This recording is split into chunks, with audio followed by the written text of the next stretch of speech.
يؤتي الحكمة من يشاء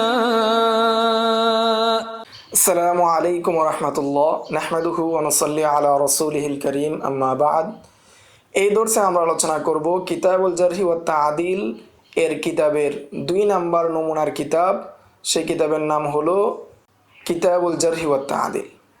এই কিতাবের লেখক আল ইমাম আল হাফেজ আন-নাকিদ শেখুল ইসলাম আবু মুহাম্মদ আব্দুর রহমান ইবনে হাফিজুল কবির আবি হাতেম মুহাম্মদ ইবনে ইদ্রিস ইবনে মুনজির আত-তামিমি আল হানজলি আর-রাজি। তিনি 240 হিজরিতে জন্মগ্রহণ করেন এবং তার বাবার সাথে বিভিন্ন জায়গায় সফর করেন, যার কারণে তিনি সহজেই অর্থাৎ ছোট বয়সেই তিনি উঁচু সনদ লাভ করেন এবং তিনি বিভিন্ন প্রসিদ্ধ কিতাবের লেখক বা প্রণেতা। তার ওফাত 327 হিজরিতে। আমরা কিতাবুল জারহি ওয়া তা'দীল কিতাবের আলোচনা করতে গিয়ে কিতাবটিকে 2 ভাগে ভাগ করব। প্রথমে আমরা ভাগ করব যে এই কিতাবের মুকাদ্দামা এবং দ্বিতীয় ভাগে ভাগ করব আমরা মেইন কিতাব কিতাবুল জারহি ওয়া তা'দীল। এই কিতাবের মুহাক্কিক আব্দুর রহমান ইবনে ইয়াহিয়া আল মুআল্লিমি তিনি বলেন যে এই কিতাবের মুকাদ্দামা অর্থাৎ কিতাবুল জারহি ওয়া তা'দীলের মুকাদ্দামাটা হলো এই কিতাবের আসাস বা মূল ভিত্তির পর্যায়ে বা ভূমিকার পর্যায়ে লেখক মুকাদ্দামা দ্বারা শুরু করেছেন যে সুন্নতের প্রয়োজনীয়তা এবং এই সুন্নত হলো কোরআনের মুবাইয়িনা অর্থাৎ তাফসির। এরপর তিনি বর্ণনা করেছেন যে সহিহ এবং যঈফ হাদিস চেনার প্রয়োজনীয়তা, কেননা এই সহিহ এবং যঈফ হাদিস চেনা যাবে একমাত্র রাবীদের অবস্থা জানার মাধ্যমে এবং রাবীদের অবস্থা জানা যাবে সেটা একমাত্র আইম্মে নুক্কাত যারা রয়েছেন তাদের কাছ থেকে। এই বিষয়ের প্রয়োজনীয়তা নিয়ে তিনি প্রথমে আলোচনা করেছেন। এরপর তিনি রাবীদের স্তর সম্পর্কে তিনি ইশারা দিয়েছেন, স্তর সম্পর্কে আলোচনা করেছেন। তারপর সাহাবায়ে কেরামের আদালত এবং তাদের চারিত্রিক পবিত্রতা সম্পর্কে আলোচনা করেছেন। তাবিঈনদের প্রশংসা নিয়ে আলোচনা করেছেন। তারপর আতবাউত তাবিঈনদের নিয়ে আলোচনা করেছেন। তারপর রাবীদের স্তর নিয়ে আলোচনা করেছেন। এরপর তিনি কতক ইমাম অর্থাৎ আইম্মে জারহি ওয়া তা'দীলের ইমামদের নাম উল্লেখ করেছেন, যেটা এই কিতাবের মূল মাকসুদ বা মূল উদ্দেশ্য, তাদের নাম উল্লেখ করেছেন। তা প্রসিদ্ধ যে ইমামগণ ছিলেন যাদের জীবনীকে তিনি এই কিতাবে উল্লেখ করেছেন তারা হলেন মালিক ইবনে আনাস, সুফিয়ান ইবনে উয়াইনা, সুফিয়ান সাউরি, শুবা ইবনে হাজ্জাজ এবং অন্যান্যরা। এবং প্রত্যেক ইমামের জীবনীকে তিনি বিস্তারিতভাবে উল্লেখ করেছেন, যেই জীবনীগুলোর মধ্যে অনেক আলিম, তাদের আলিমের বর্ণনা, তাদের ফজিলত, তাদের অবস্থান এবং তাদের ইলিমের ক্ষেত্রে অগ্রগামিতা এবং জরাতাদিলের নক যে বিষয় রয়েছে সেই বিষয়গুলোকে তিনি নিয়ে সেই বিষয়গুলো কেন্দ্রিক তিনি বিস্তারিত আলোচনা করেছেন তাদের জীবনীর মধ্যে। এবং তাদের জীবনীর মধ্যে অনেক ফাওয়ায়েদ চলে এসেছে, যে হাদিস নকদের ক্ষেত্রে, আইলালের ক্ষেত্রে এবং জরাতাদিলের যে সূক্ষ্ম যে বিষয় রয়েছে বা এই ফোনের যে সূক্ষ্ম যে বিষয় রয়েছে সেই বিষয়ে অনেক কালাম এসেছে তাদের জীবনীর মধ্যে, যা সাধারণত অন্য কিতাবগুলোর মধ্যে পাওয়া যায় না। এই কিতাবের দ্বিতীয় ভাগ হলো কিতাবুল জারহি ওয়া তা'দীল। লেখক নিজেই বলেন যে আমি ইচ্ছা করেছি যে এই কিতাব অর্থাৎ আল জারহু ওয়া তা'দীলের মধ্যে আমি আলোচনা করব যে মুতাকাদ্দিমিন উলামায়ে কেরাম থেকে আমার বাবা এবং আবু যুরা পর্যন্ত যে সমস্ত আইম্মাতুল জারহি ওয়া তা'দীলের আলোচনা রয়েছে বা আইম্মাতুল জারহি ওয়া তা'দীলের আকওয়াল রয়েছে রুয়াতদের সম্পর্কে, তাদের আকওয়ালগুলোকে আমি এই কিতাবের মধ্যে উল্লেখ করব। এবং এই কিতাবের মধ্যে আমি ওই সমস্ত উলামায়ে কেরামের কালাম থেকে বিরত থাকব বা তাদের কালামকে আমার কিতাবে উল্লেখ করব না, যাদের এই ফোনের মধ্যে মারিফত বা দক্ষতা বা জ্ঞান কম ছিল তারপরেও তারা এই ফোনে কালাম করেছেন, তাদের কৌলকে আমি এই কিতাবে স্থান দিব না। এবং প্রত্যেকটি হাকায়াতকে, প্রত্যেকটি ঘটনাকে, প্রত্যেকটি জরাতাদিলকে আমি সনদের দিকে অর্থাৎ যে বর্ণনা করেছেন তার দিকে আমি নিসবত করব এবং যিনি জবাব দিয়েছেন তার দিকেও আমি কি নিসবত করব। এবং যদি কোনো ব্যক্তির বিষয়ে ইখতিলাফ থাকে উলামায়ে কেরামের ক্ষেত্রে, তখন আমি আমার নিজের ইজতিহাদ অনুযায়ী একটিকে হযফ করে আমার নিকট দলিলের আলোকে সুস্পষ্ট সেটিকে আমি উল্লেখ করব। এবং যার সম্পর্কে প্রশ্ন করা হয়েছে তার শায়নের শান অনুযায়ী এবং যে জবাব দেওয়া হয়েছে সে অনুযায়ী সেই বিষয়গুলোকে আমি উল্লেখ করব। এবং এই কিতাবের মধ্যে আমি অনেক মুহমাল অর্থাৎ যাদের জরাতাদিল নাই এরকম অনেক নাম আমি উল্লেখ করব, যাতে করে এই কিতাবটা পরিপূর্ণ হয়ে যায়। যাদের থেকে ইলম অথবা হাদিস বর্ণিত হয়েছে তাদের নাম দ্বারা এই কিতাবটা পরিপূর্ণ হয়ে যায়। এবং আশা করা যায় এখন আমি তাদের সম্পর্কে কোনো ধরনের জরাতাদিল পাইনি বিদায় পরবর্তীতে পাবো না এটা না, বরং আশা করা যায় পরবর্তীতে তাদের সম্পর্কে জরাতাদিল পাওয়া যাবে এবং আমি তাদের জরাতাদিলকে আমার এই কিতাবে অর্থাৎ তাদের নামের সাথে এই কিতাবের মধ্যে যুক্ত করে দেব।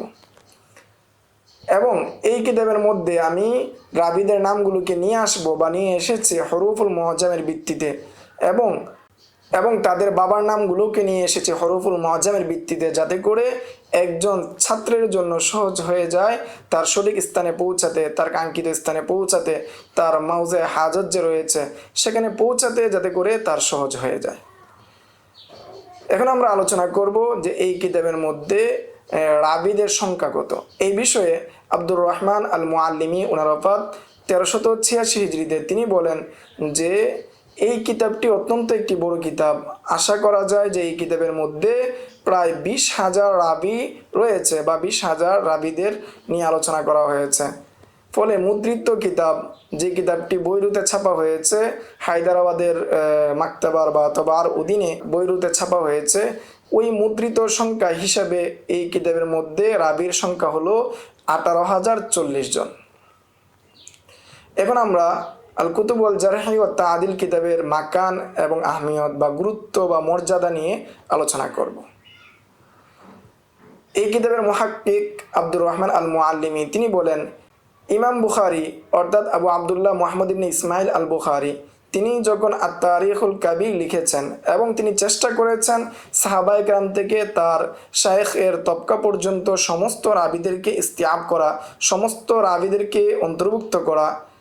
আর এই কিতাবটি ইমাম বুখারীর হওয়ার কারণে তার ইমামত অর্থাৎ তার নেতৃত্ব এবং জালালত এবং তার অগ্রগামিতা, তার মর্যাদার কারণে তার আত-তারিখুল কাবীর কিতাবেরও কি আহমিয়ত হয়ে যায়, মর্যাদা হয়ে যায়, যেটা সবার নিকট সুস্পষ্ট। কিন্তু ইমাম বুখারী অধিকাংশ রাবিদের ক্ষেত্রে সুস্পষ্ট কোনো ধরনের হুকুম দেন নাই, জরাতাদিলের সুস্পষ্ট কোনো হুকুম দেন নাই, যার কারণে এই কিতাবটি জরাতাদিলের ক্ষেত্রে অপূর্ণ, পরিপূর্ণ নয়। এই দিকটা ত্রুটি রয়ে গিয়েছে। এই ত্রুটিটা অনুভব করেছেন দুজন মহান ইমাম, আবু হাতেম মুহাম্মদ ইবনে ইদ্রিস আর রাজি এবং আবু জুরআ উবাইদুল্লাহ ইবনে আব্দুল কারিম আর রাজি। তারা দুজন অনুভব করেছেন, তারা দুজন ছিলেন ইমাম বুখারীর সমপর্যায়ের এবং ইলম এবং মারেফা এবং ইমামতের ক্ষেত্রে, শ্রেষ্ঠত্বের ক্ষেত্রে ইমাম বুখারীর সমপর্যায়ে। তারা অনুভব করলেন তার এই ত্রুটি সম্পর্কে, ফলে তারা চাইলেন এই ত্রুটিটাকে, এই অপূর্ণতাটাকে পরিপূর্ণ করে দেওয়ার জন্য।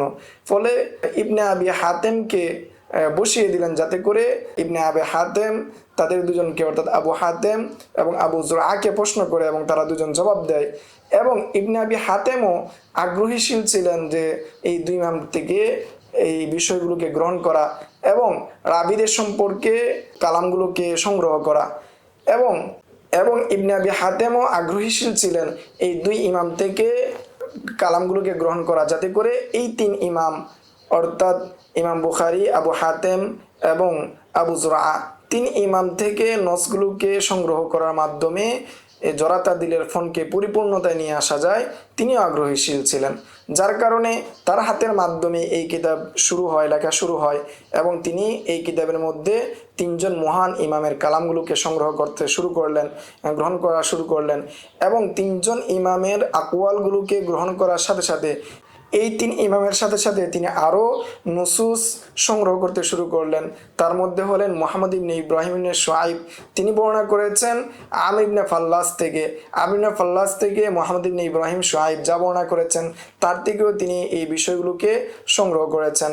আর আমর ইবনে আলী আল ফাল্লাস তিনি তার ইজতিহাদ অনুযায়ী তার মাশায়েখদের থেকে, যেমন ইয়াহইয়া ইবনে কত্তান, আব্দুর রহমান ইবনে মাহদি এবং অন্যান্য মাশায়েখদের থেকে যা বর্ণনা করেছেন সেগুলোকে তিনি সংগ্রহ করেছেন তার কিতাবের মধ্যে। অনুরূপভাবে সুফিয়ান সাউরি, শুআবা, তা অন্যান্য যে ইমাম ছিলেন তাদের থেকেও তিনি আকওয়ালগুলোকে সংগ্রহ করেছেন। অনুরূপভাবে ইমাম আহমদ ইবনে হাম্বলের সাথী থেকে ইয়াহইয়া ইবনে মুঈন এবং আলী ইবনে মাদানী, মোহাম্মদ ইবনে আবদুল্লাহ ইবনে নুমাইর এবং অন্যান্যদের থেকে, অর্থাৎ যে সমস্ত আইম্মায়ে নুকাত ছিলেন সমস্ত ব্যক্তিদের থেকে তিনি আকওয়ালুল জারহি ওয়াত তা'দীলকে সংগ্রহ করেছেন। সর্বমোট কথা যে বলা যায়, তিনি সর্বোচ্চ চেষ্টা করেছেন যে এই কিতাবকে আইম্মাতুল জারহি ওয়াত তা'দীলের আহকাম দ্বারা পরিপূর্ণ করতে, তার যুগ পর্যন্ত যত কালাম রয়েছে সবগুলোকে নিয়ে আসতে, এবং সেগুলোকে আবার তিনি নিয়ে এসেছেন সনদে সহির মাধ্যমে এবং সামাতের ইত্তিসালের মাধ্যমে, আর যদি সেটা লিখিত হয় সেটা কেরাতের মাধ্যমে তিনি পরিপূর্ণভাবে ইস্তেআব করার চেষ্টা করেছেন। এরপর মুহাক্কিক আব্দুর রহমান আল মুআল্লিমি তিনি বলেন, প্রকৃতপক্ষে এই কিতাবটি এই ফোনের যে উম্মে কিতাব হিসেবে বিবেচিত, অর্থাৎ মূল কিতাব হিসেবে বিবেচিত, অর্থাৎ এর পরবর্তীতে যে সমস্ত ব্যক্তিরা এসেছেন তারা সবাই তার এই কিতাবের উপর ভিত্তি করেছেন।